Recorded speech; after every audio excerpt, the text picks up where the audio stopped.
The scissors made a sickening snip as they sliced through Madison Brooks's honey blonde hair, sending 6 inches of her pride tumbling to the classroom floor like autumn leaves.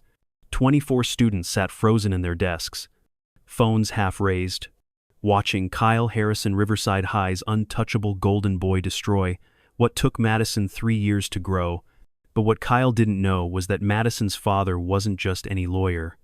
And those security cameras weren't just for show. In exactly 60 seconds, Kyle's smirk would vanish forever. Before we dive deeper into how one act of cruelty would shatter the carefully constructed hierarchy of Cedar Falls' most prestigious high school, take a moment to think about your own school days. We've all witnessed moments when power was abused, when someone was targeted simply for being different. Share your thoughts in the comments. Your story might help someone else realize they're not alone in this fight. 2 weeks earlier, Madison Brooks had walked through the imposing oak doors of Riverside High School with nothing but a worn backpack and fierce determination burning in her green eyes.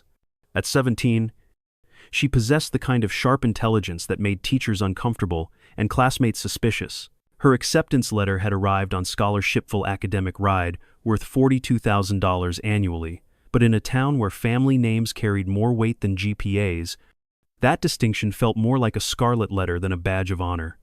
Cedar Falls, Iowa, wasn't the kind of place where merit typically trumped money.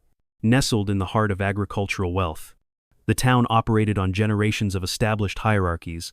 The same families who'd built grain empires in the 1940s still controlled the school board, the city council, and most importantly, the social fabric that determined who belonged and who didn't.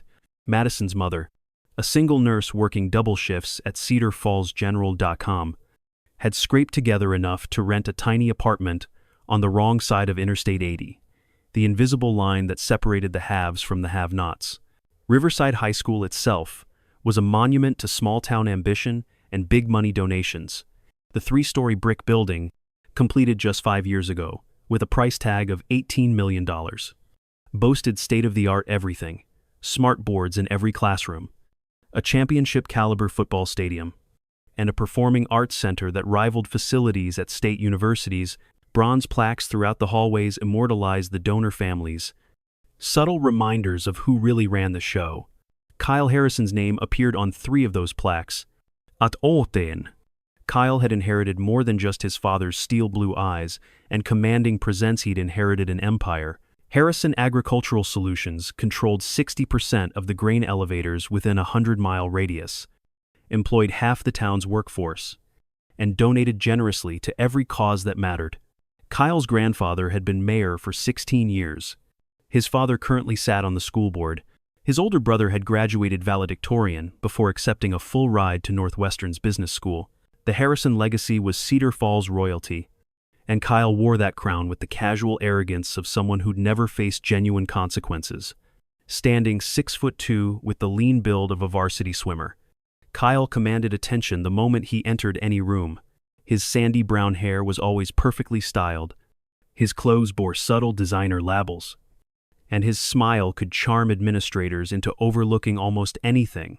Teachers praised his leadership potential, while conveniently ignoring how that leadership manifested in the hallways. Parents at Booster Club meetings spoke glowingly about that Harrison boy, while their own children whispered warnings about staying off his radar. Kyle's inner circle reflected Riverside's social stratification with mathematical precision. Trevor Walsh, whose father owned the Ford dealership and half the commercial real estate downtown, served as Kyle's lieutenant, brutal in his loyalty and creative in his cruelty. Brittany Chen, daughter of the town's most successful orthodontist, wielded social media like a scalpel, capable of destroying reputations with a single well-crafted post.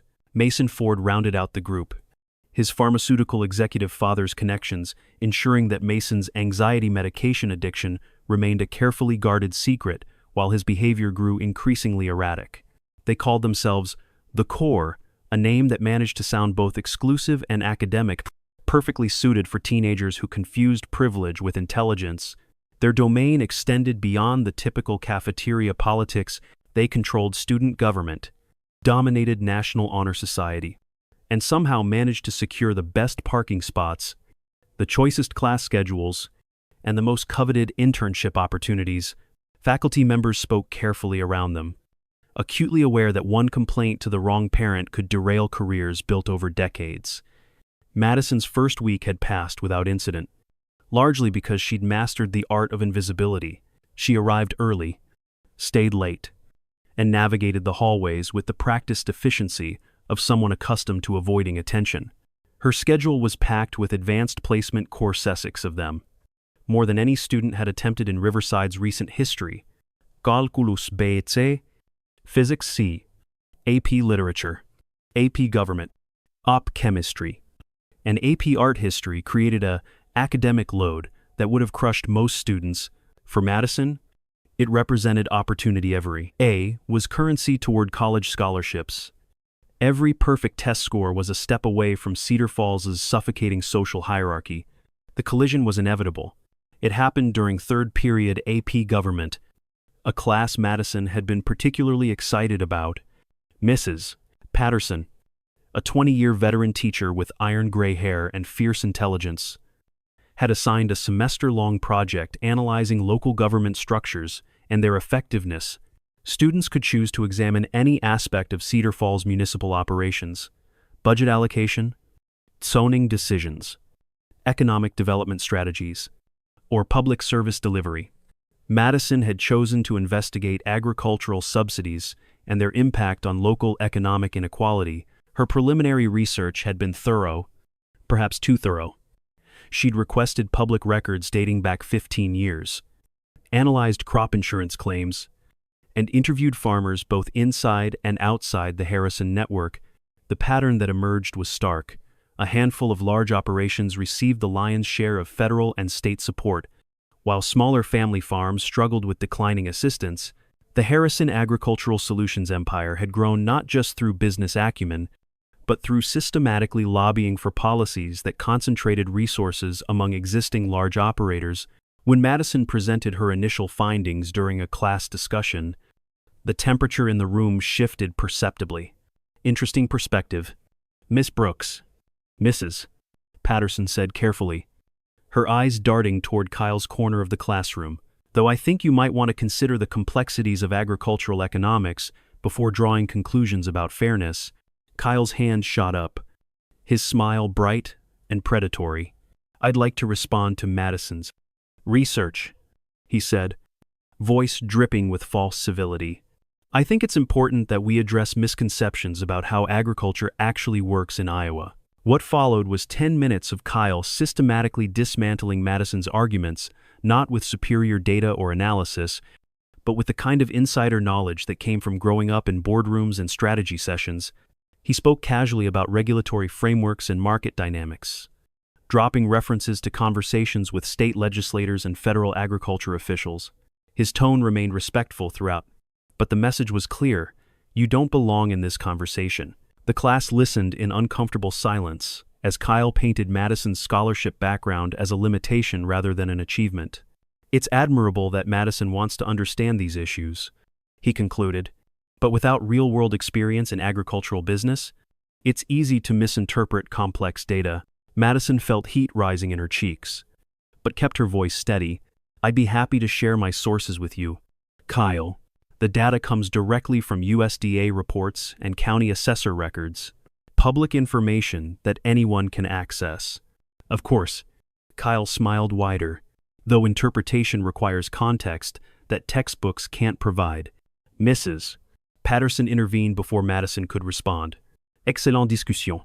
Both of you, let's move on to next week's reading assignment. But Kyle wasn't finished.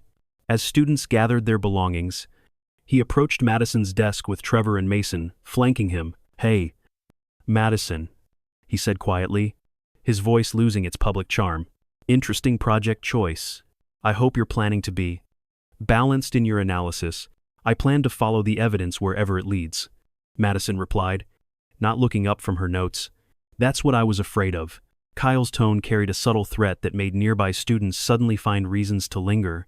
See, my family has worked really hard to build something good for this community. It would be disappointing if someone new misrepresented that legacy. Madison finally looked up, meeting his gaze directly. I'm not interested in anyone's legacy. I'm interested in the truth. Kyle's smile vanished. Truth is more complicated than you think, especially for someone who just got here. The confrontation lasted maybe 90 seconds. But word spread through Riverside's social networks faster than gossip at a church potluck. By lunch, Madison's name was attached to various embellished versions of the story. She'd attacked Kyle Harrison. She'd made false accusations against local farmers. She was ungrateful for her scholarship opportunity and clearly had an agenda against successful families. Brittany Chen's Instagram story that afternoon featured a carefully cropped photo of Madison sitting alone in the library, captioned, "When you try to bite the hand that feeds you, number new girl problems. Number, know your place." The post garnered 67 likes and 15 comments before Madison even saw it. The harassment started small. Someone left printouts of agricultural propaganda in her locker with "educational material for the misinformed" written across the top in red marker.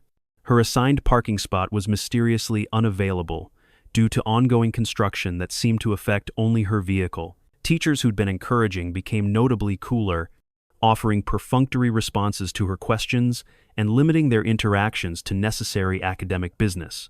Madison might have weathered the social isolation she'd grown up with too little to be devastated by exclusion from wealth she'd never expected to access anyway. But Kyle wasn't content with mere ostracism. He'd built his reputation on absolute dominance, and Madison's refusal to back down represented a threat to the natural order he'd spent his entire life defending. The escalation began 2 days later in AP Chemistry. Dr. Rodriguez had paired students for a semester-long research project, and Madison found herself partnered with Ashley Morrison, Trevor Walsh's girlfriend, and a reluctant member of Kyle's extended circle. Ashley was legitimately brilliant, accepted early decision to Stanford's pre-med program, but socially trapped in relationships that demanded loyalty over integrity. Their assignment focused on analyzing water quality in local agricultural areas, a topic that perfectly aligned with Madison's growing understanding of environmental justice issues in rural Iowa. As they worked together over several days, Ashley began sharing concerns she'd harbored privately for months. "My mom's been sick," Ashley confided during one afternoon lab session. "She works at the processing plant downstream from Harrison's main operation. The doctors can't figure out what's causing her breathing problems. But 3 other women from her shift have similar symptoms." Madison looked up from their data charts. "Have they tested the air quality at the plant?" Dad's afraid to ask. He's middle management there. One complaint could cost him his job. And then where would we be? Ashley's hands shook slightly as she adjusted the spectrometer. But Madison, some of the readings we're getting from the water samples, they're concerning. Their preliminary data suggested chemical runoff levels that exceeded EPA guidelines for agricultural operations. More troubling, the contamination patterns seemed to correlate with Harrison Agricultural Solutions' primary facilities. What started as a chemistry project was evolving into something much more significant. Kyle discovered their research on a Thursday afternoon when he accidentally intercepted Ashley on her way to the parking lot. "Hey Ash," he said casually, falling into step beside her. "How's the chemistry project going?" Ashley's discomfort was visible. "Fine. Just water quality analysis." "Sounds boring. What kind of water are you testing? Local agricultural areas? You know, basic environmental chemistry stuff." Kyle stopped walking. "Which agricultural areas specifically?" The conversation lasted 10 minutes, but Kyle extracted enough information to understand exactly what Madison was building toward. A pattern was emerging: Madison's government project focusing on agricultural subsidies, her chemistry research investigating environmental impact, her systematic collection of data that painted his family's business in an unflattering light. That evening, Kyle called an emergency meeting of the Corps at his family's lake house, a 6,000-square-foot monument to agricultural success perched on 50 acres of private shoreline. The gathering included his usual inner circle, plus several peripheral members who owed their social status to Kyle's approval. "We have a problem," Kyle announced, pacing the limestone-floored great room while his audience arranged themselves on leather furniture that cost more than most families' annual income. "The scholarship girl is building a case against everything we've worked for." Trevor Walsh, ever eager to please, leaned forward. "What kind of case?"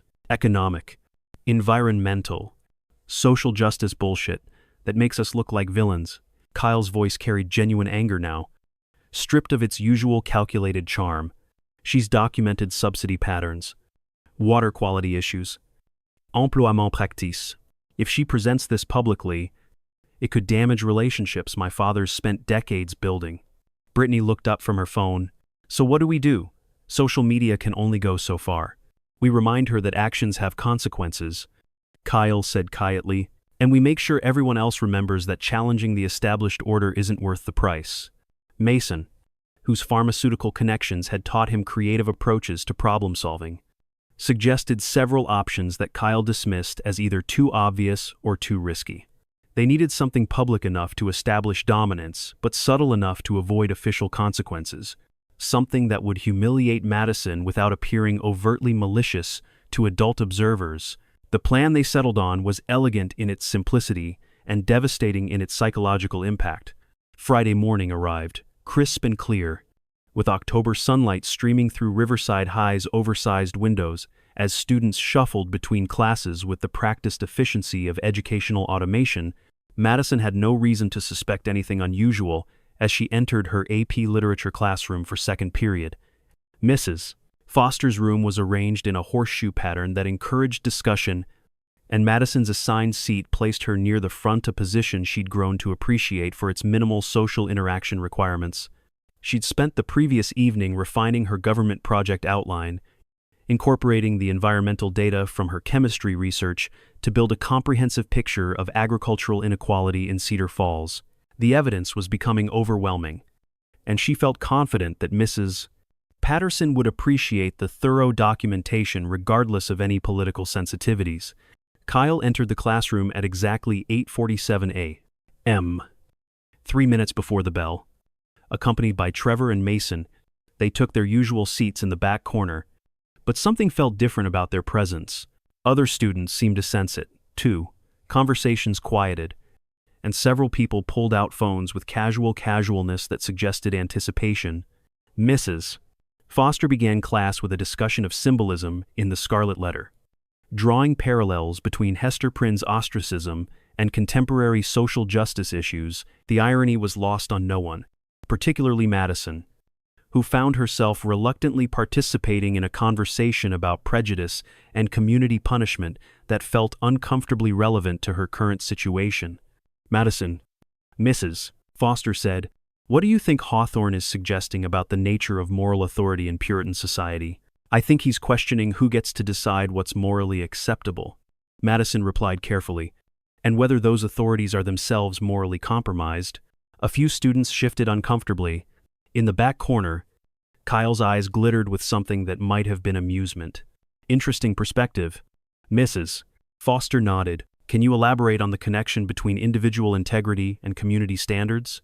As Madison began her response, explaining how Hawthorne used Hester's dignity to expose the hypocrisy of her judges, she noticed movement in her peripheral vision.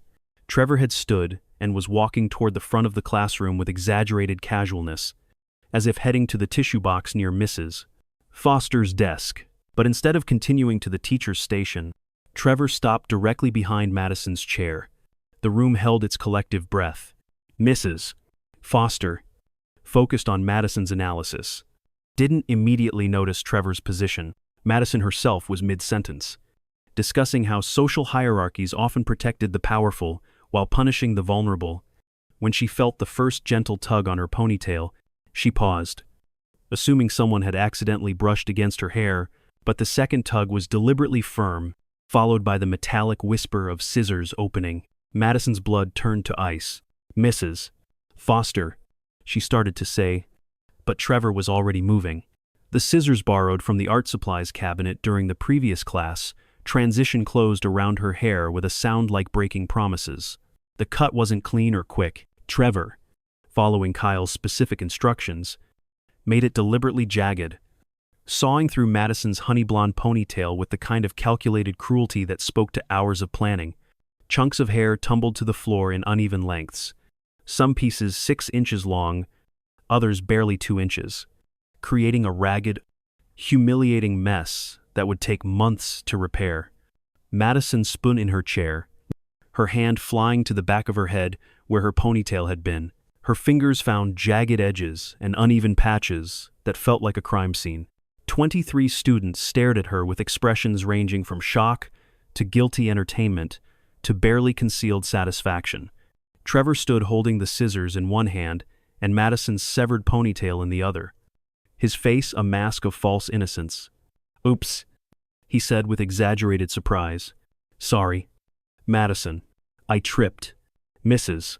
Foster finally processed what had happened. Her face cycled through confusion, horror, and something that looked suspiciously like calculated indifference. The silence stretched for exactly 14 seconds, long enough for several students to capture video, long enough for Madison to understand that no immediate adult intervention was coming, long enough for Kyle's satisfied smirk to burn itself into every witness's memory. "Trevor." "Mrs." Foster said finally, her voice carefully neutral. "Please return to your seat." "Madison, perhaps you should visit the nurse's office." Madison remained frozen, processing the magnitude of what had just occurred. This wasn't simple bullying, it was assault. It was humiliation deliberately calculated to destroy her credibility and social standing. It was a message delivered with surgical precision in front of carefully selected witnesses, but as she sat there, feeling her butchered hair and seeing the satisfied faces of Kyle's crew, something inside Madison shifted. The girl who'd spent weeks avoiding confrontation, who'd absorbed insults and social ostracism with quiet dignity, who'd planned to fight injustice through research and academic achievement, that girl was gone. In her place sat someone harder, sharper, and infinitely more dangerous. Madison stood slowly, pieces of her hair still falling from her shoulders like autumn leaves. She didn't touch the damaged area again, didn't give them the satisfaction of seeing her assess the destruction. Instead, she walked deliberately to Mrs. Foster's desk, her movements controlled and purposeful. "Mrs. Foster," she said, her voice carrying across the silent classroom with crystal clarity, "I need you to call the principal's office immediately. I'm reporting an assault." The word assault seemed to echo in the sudden quiet. Several students sat up straighter, suddenly understanding that they weren't witnessing typical school drama, but something with potentially serious legal consequences. Mrs. Foster's mask of concern wavered. "Madison, I'm sure Trevor didn't mean."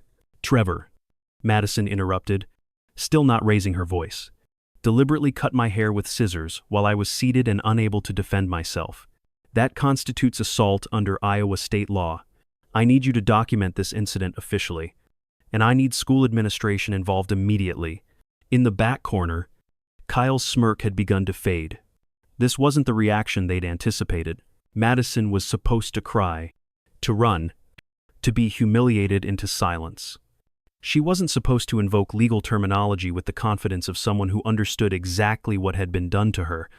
Trevor, still holding the scissors and severed hair, looked toward Kyle for guidance. But Kyle was staring at Madison with the first stirrings of genuine concern, as if seeing her clearly for the first time. Madison turned to address the class directly, her voice steady and clear. "I want everyone here to understand what just happened. This wasn't a prank or an accident. This was a premeditated attack designed to humiliate me for asking questions about agricultural subsidies and environmental responsibility. Trevor acted on someone else's orders. And that someone wants me silenced." She paused, making eye contact with several key witnesses. "But here's what Trevor and his friends didn't consider. My mother works with domestic violence survivors. I know exactly what assault looks like.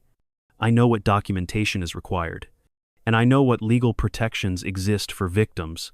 This classroom has security cameras, multiple students have video footage, and in about 60 seconds, this incident will be documented by school officials who are legally required to report physical assaults to law enforcement." The classroom atmosphere had shifted completely. Students who'd been entertained moments earlier now looked nervous, suddenly aware they'd witnessed something that could have serious repercussions.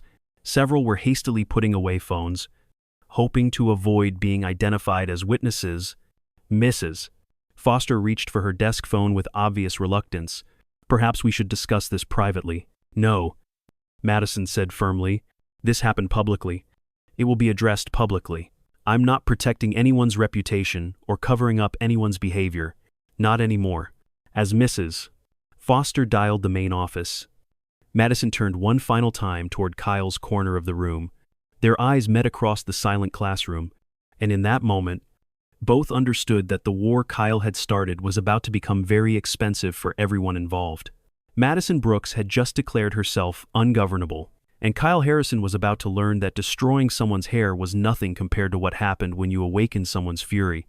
The principal's office door had barely closed behind them when Madison's phone buzzed with the first notification.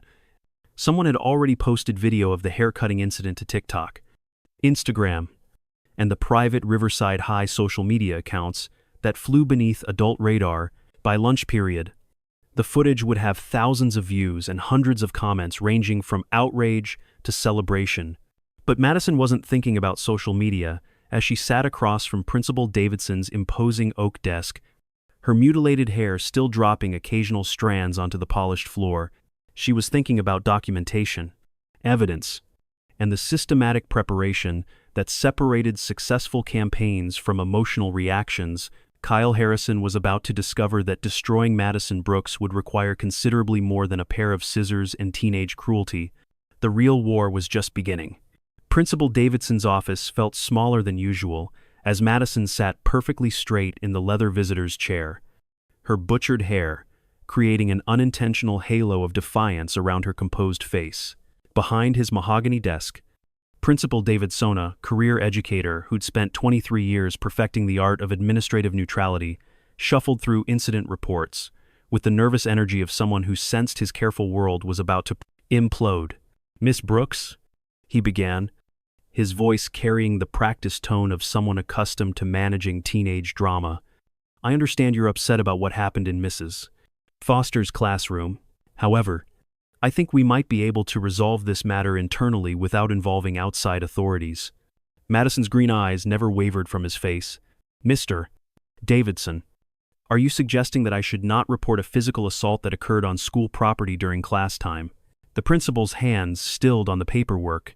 In his 2 decades of experience, students typically accepted administrative guidance, especially scholarship students who understood their precarious position in Cedar Falls' social hierarchy.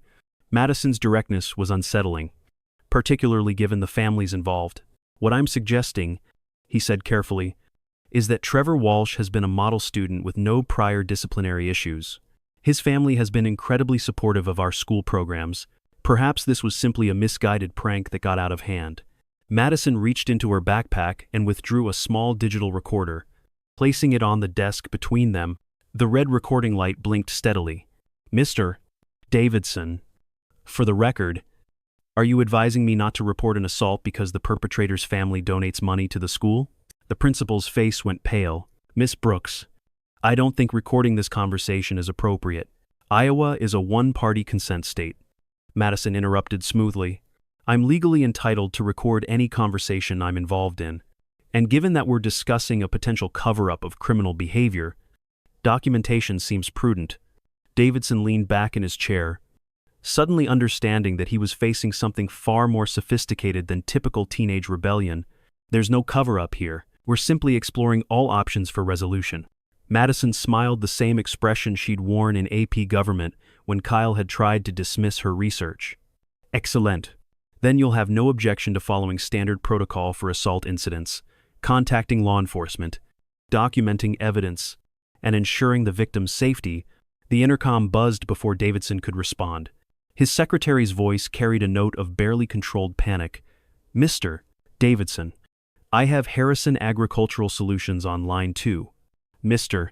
Richard Harrison is requesting an immediate conference regarding his son's situation." Madison's smile widened. "How interesting. Kyle's father already knows about the assault. I wonder how that information traveled so quickly." Principal Davidson stared at the blinking phone line, then at Madison's recording device, then at the pile of evidence that was rapidly accumulating around what should have been a simple disciplinary matter. For the first time in his administrative career, he realized he was completely outmaneuvered by a 17-year-old girl with nothing to lose and everything to prove. "Mr. Davidson," Madison said quietly, "you have exactly 2 minutes to decide whether you're going to follow Iowa state law regarding assault reporting, or whether you're going to join the growing list of people who underestimated Madison Brooks. The principal reached for the phone to decline Richard Harrison's call. But Madison held up one finger. Actually, take the call. Put it on speaker. I'd like Mr. Harrison to hear what compliance with federal reporting requirements sounds like. What happened next would be discussed in Cedar Falls for years to come. Richard Harrison's voice filled the office with the commanding presence that had built an agricultural empire and intimidated 3 generations of local officials. Tom, I need this situation contained immediately. My son made a mistake. But we can't let some scholarship girl destroy his future over a harmless prank. Madison leaned toward the speaker. Mr. Harrison, this is Madison Brooks. I wanted to thank you for confirming that your son's assault on me was coordinated with your knowledge. The silence that followed lasted exactly 8 seconds, long enough for Richard Harrison to understand that his assumed privacy had just evaporated, long enough for Principal Davidson to realize his career was hanging in the balance, and long enough for Madison to activate the second recording device she'd discreetly placed near the speaker. Who is this? Harrison's voice had lost its commanding tone, replaced by something that sounded like genuine fear. This is the victim of your son's assault, Madison replied calmly.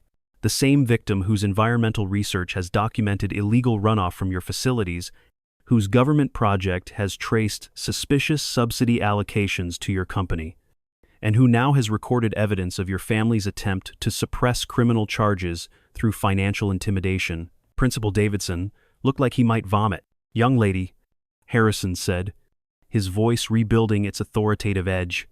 You have no idea what you're dealing with. My family has invested millions in this community. One phone call from me can ensure you never receive another scholarship, never attend college. Never. Mr. Harrison, Madison interrupted.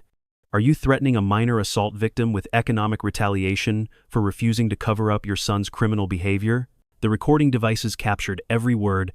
Madison reached for her phone, but instead of calling her mother as everyone expected, she dialed a number she'd memorized 3 days earlier, the direct line to Special Agent Patricia Reeves at the FBI's Des Moines field office. The phone rang twice before a crisp, professional voice answered. Agent Reeves. Agent Reeves. This is Madison Brooks. We spoke Tuesday about my research into agricultural fraud patterns in Cedar Falls.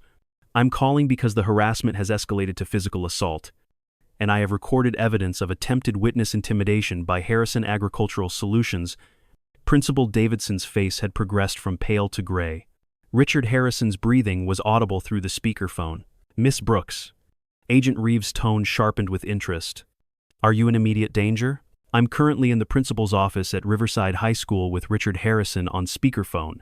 He just threatened my educational future for refusing to cover up his son's assault. I have multiple recording devices capturing this conversation. Mr. Davidson. Agent Reeves' voice carried the unmistakable authority of federal law enforcement. This is Special Agent Patricia Reeves with the FBI. You are hereby notified that Riverside High School is now part of an active federal investigation into agricultural fraud, public corruption, and civil rights violations. Any attempts to suppress evidence or intimidate witnesses will result in federal charges. The principal's hands were visibly shaking now. Mr. Harrison, Agent Reeves continued, if you're listening, you should know that your company has been under federal surveillance for 6 months, following allegations of fraudulent subsidy claims and environmental violations. Miss Brooks's research provided additional evidence we needed to proceed with formal charges. Madison had never mentioned federal surveillance to anyone. The timing was either incredibly coincidental, or Agent Reeves was improvising brilliantly to protect her witness. Furthermore, the agent continued, any retaliation against Miss Brooks or her family will be prosecuted as federal witness intimidation under Title 18 of the U.S. Code. I suggest you contact your attorneys immediately. The speakerphone connection ended with a sharp click as Richard Harrison terminated the call. Principal Davidson slumped in his chair, staring at Madison with something approaching awe. How did you? When did you? Madison gathered her recording devices, placing them carefully in her backpack. Mr. Davidson, my environmental chemistry research identified contamination patterns that exceeded federal guidelines. My government project uncovered subsidy fraud involving millions in taxpayer funds. When Kyle and his friends began harassing me 3 weeks ago, I contacted federal authorities because local officials have historically been compromised by Harrison family influence. She stood, smoothing her jacket with steady hands, despite the emotional turmoil of the morning's events. The hair cutting was never about humiliation. Mr. Davidson. It was about silencing someone who posed a threat to a criminal enterprise. But Kyle made one crucial miscalculation. He assumed I was as powerless as his previous victims. Madison walked toward the door, then paused. Oh. And Mr. Davidson? Agent Reeves will be here within the hour to collect evidence and conduct interviews.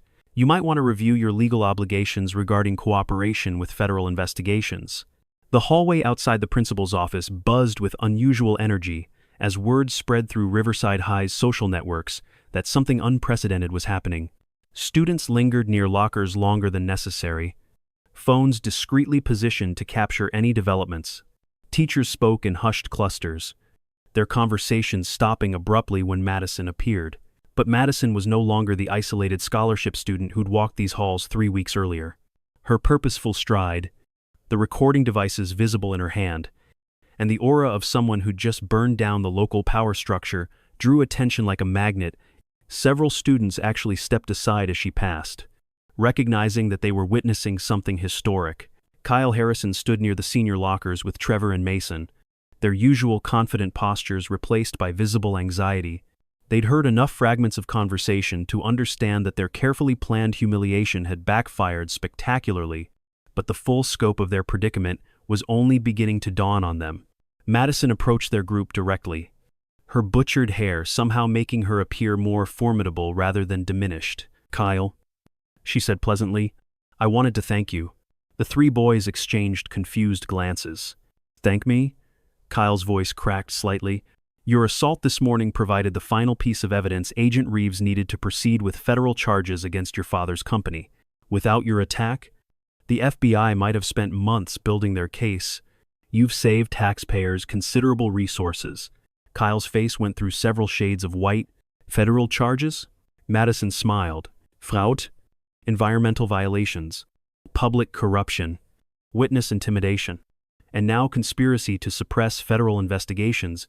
Your father's phone call to Principal Davidson added several felony counts. She turned to Trevor, who still looked confused about his role in the morning's events.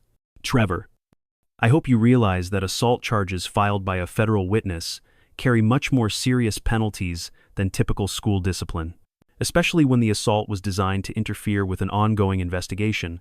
Trevor's mouth opened and closed without producing sound. But here's what I find most interesting. Madison continued, addressing all 3 boys. You spent weeks trying to intimidate me into silence because you assumed I was powerless. You never considered that someone from my background might understand how real power actually works. She gestured around the hallway, where dozens of students were now openly listening. Real power isn't inherited wealth or family connections. Real power is evidence, documentation, and the courage to expose truth regardless of consequences. Real power is understanding that federal law trumps local influence every single time. Kyle found his voice. Though it carried none of its usual authority, this isn't over. Madison, my family has resources you can't imagine. Madison's laugh was genuine, almost musical. Kyle, your family's resources are currently frozen pending federal investigation. Your father's assets are being audited by the IRS. Your college applications are meaningless because felony convictions bar admission to most universities. This isn't the beginning of our conflict, it's the end of your family's reign. The hallway had gone completely silent. 60 teenagers absorbing a lesson in power dynamics that wouldn't appear in any textbook. But I want everyone here to understand something important. Madison continued, her voice carrying to the furthest corners of the gathered crowd. This was never about revenge against Kyle or his family. This was about justice for every family farmer driven out of business by fraudulent competition. Justice for every worker sickened by illegal chemical runoff. Justice for every student who's been silenced by inherited privilege. She pulled out her phone, displaying the contact information for Agent Reeves. If anyone else has information about corruption, harassment, or illegal activity that's been covered up by wealth and influence, that information needs to reach federal authorities. Local power structures can be corrupted. But federal law enforcement answers to different authorities. Ashley Morrison stepped forward from the crowd, her face pale but determined. Madison, the water quality data from our chemistry project, should I provide that to the FBI? Absolutely. Environmental crimes are federal offenses. And your research documents patterns that support criminal charges. 3 more students approached with information about harassment they'd witnessed, academic fraud they'd observed, and financial irregularities in school programs funded by Harrison donations. Within minutes, Madison had become the focal point for a community-wide reckoning that had been building beneath Cedar Falls' carefully maintained surface for years. Kyle watched his social empire crumble in real time, as former allies distanced themselves and previous victims found their voices. The hallway transformation was complete. Madison Brooks, the scholarship outsider who'd arrived 3 weeks earlier, with nothing but academic credentials and fierce determination, now commanded the respect and attention that Kyle had inherited at birth. But the morning's events were far from over. At exactly 11:47 a.m., 3 black SUVs with federal plates pulled into Riverside High School's circular drive. Special Agent Patricia Reeves emerged from the lead vehicle, accompanied by 6 additional agents, evidence collection specialists, and a federal prosecutor whose presence indicated the investigation's serious nature. Principal Davidson met them at the main entrance, his face gray, with the understanding that his 23-year career was likely ending regardless of how he handled the next few hours. The sight of federal agents striding through hallways lined with Harrison family donation plaques created a surreal contrast that perfectly captured Cedar Falls' fundamental transformation. Madison was called from her AP Calculus class to provide her statement, a process that took 2 hours and covered everything from her initial research discoveries to the morning's assault and recorded intimidation attempts. Agent Reeves treated her testimony with the respect typically reserved for expert witnesses, recognizing that Madison's systematic documentation had provided the foundation for charges that would reshape local power structures. Miss Brooks, Agent Reeves said as they concluded the interview, your research and evidence collection demonstrate the kind of methodical preparation we typically see from experienced investigators. Have you considered federal law enforcement as a career? Madison smiled, touching her butchered hair unconsciously. Agent Reeves, 3 weeks ago, I thought I wanted to study environmental science. Today, I think I'd prefer to prosecute the people who poison environments for profit. By the time federal agents finished their evidence collection, word had spread throughout Cedar Falls that the Harrison Agricultural Solutions empire was under federal investigation. Bank accounts were frozen, business operations were suspended, and Richard Harrison had been arrested on charges of fraud, conspiracy, and witness intimidation. Kyle Harrison's arrest occurred in the school parking lot at 3:15 p.m., witnessed by approximately 200 students who captured every moment on their phones. The sight of Riverside High's former Golden Boy being led away in handcuffs created a social media tsunami that would reach millions of viewers within hours. Trevor Walsh and Mason Ford were arrested at their homes that evening, charged as co-conspirators in the assault designed to interfere with a federal investigation. The carefully planned haircutting incident had become the linchpin evidence in a case that would ultimately result in 15 federal convictions and the recovery of over $40 million in fraudulent subsidies. But perhaps the most powerful moment came 3 days later, when Madison stood before a packed Riverside High School auditorium to deliver a presentation that had been rescheduled from her government class to accommodate community-wide interest. Her hair had been professionally styled into a sleek bob that somehow made her appear more authoritative than her previous longer style ever had. The assault that was meant to diminish her had instead created a visual symbol of transformation and resilience that perfectly captured her journey from isolated outsider to community catalyst. 3 weeks ago, Madison began, her voice carrying clearly through the packed auditorium. I came to Cedar Falls as a scholarship student, hoping to earn good grades and college recommendations. I discovered something much more important, the power of documentation, evidence, and the courage to speak truth regardless of personal cost. She gestured toward the audience, which included federal investigators, local officials, news reporters, and families who'd suffered under the corrupt system Madison had helped expose.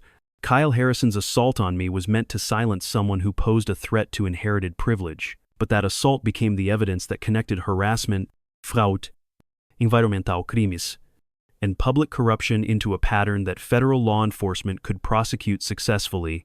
The applause was sustained and genuine, recognition from a community that had been transformed by one teenager's refusal to accept injustice.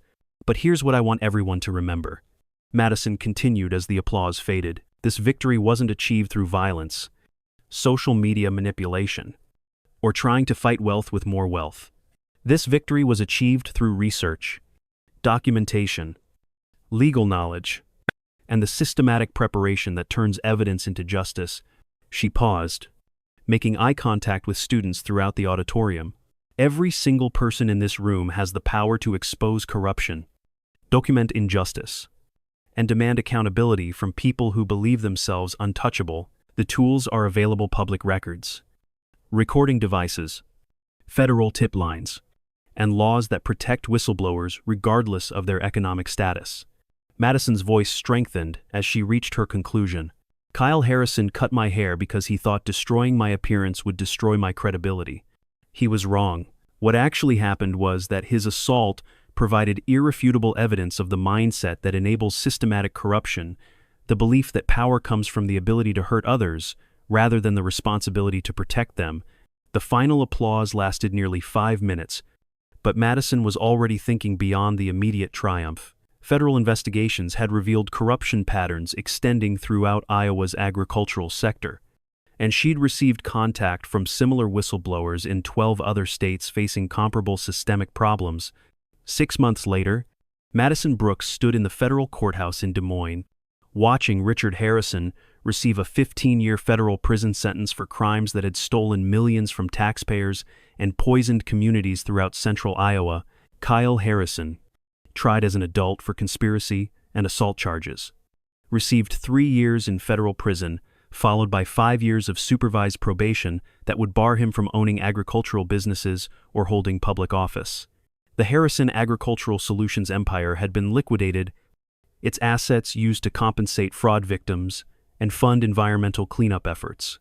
The Riverside High School building itself had been renamed the Madison Brooks Center for Civic Engagement, a decision that still made Madison uncomfortable, but which she'd accepted as a reminder that accountability was possible even in the most entrenched systems. Standing on the courthouse steps afterward, Madison reflected on the journey from powerless scholarship student to federal witness whose testimony had demolished generational corruption. The girl who'd had her hair cut in a moment of calculated cruelty had become a woman whose voice carried enough authority to change laws, redirect millions in federal funding, and inspire similar investigations nationwide. Her phone buzzed with a text from Agent Reeves. Stanford Law School called. "Your early admission is confirmed." Apparently, federal prosecutors are impressed by applicants who arrive with case experience. Madison smiled, running her fingers through her professionally styled hair that had grown back stronger and more manageable than ever. Kyle Harrison had tried to cut her down to size, but had instead taught her exactly how sharp she could become. The war for Cedar Falls' soul was over. Madison Brooks had won. And across America, in small towns where wealth had always trumped justice, other young people were learning that documentation trumped money, evidence trumped influence, and courage trumped corruption every single time. Sometimes the most powerful revenge was making sure no one else would suffer what you'd suffered. Sometimes justice was as simple as one person refusing to stay silent, and sometimes all it took to change the world was a teenager with a recording device and the absolute certainty that truth was more powerful than privilege. The scissors had started it, but Madison Brooks had finished it. If you've ever felt powerless against injustice, if you've ever been told to stay quiet while others got away with harmful behavior, remember Madison's story. Document everything, know your rights, and never underestimate the power of one person who refuses to be silenced. Your voice matters more than you know.